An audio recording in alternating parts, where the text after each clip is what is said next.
into it. I've jumped into it before. It's hard, you know.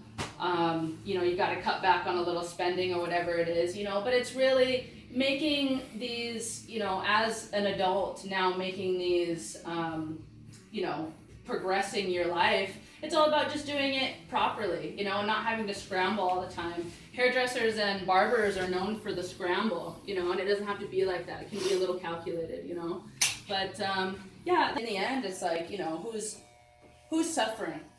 If you're tapped out, if you're, I remember like I was doing $10 haircuts at one point. I was doing about 30 cuts a day, and I just wasn't happy. And that's when my breaking point was. That's when I decided I wanted to travel.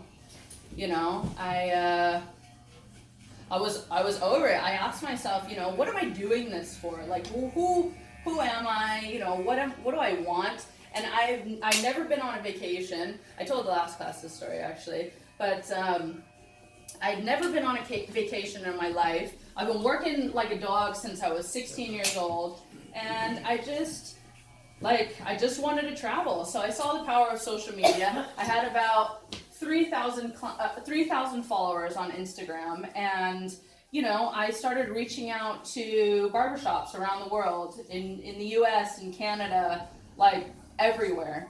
And whoever would respond to me, I was like, okay, I'll be there. And I always say, fake it till you become it, not fake it till you make it. I called it a tour.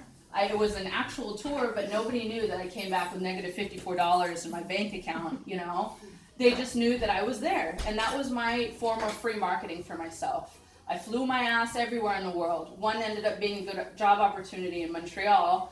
And it opens windows, it opens doors. And after that particular tour, I never paid for another flight in my life, I had a camera behind me. I took photos, I made sure everybody saw what I was doing, because I was creating my own commercial, That's how you worked Instagram back in the day, That's how you work Instagram now, It's the fake it till you become it sort of thing, And it's all about just putting yourself out there in every way you can, and doing it yourself, But if that teaches you guys anything, it's just, the comfort. The magic is outside your comfort zone, always. Even if it's with a new haircut, if it's where you want to be, all these things, it just takes that one really uncomfortable step, But, yeah. My name is Pope. I'm here on Thursdays. Thank you.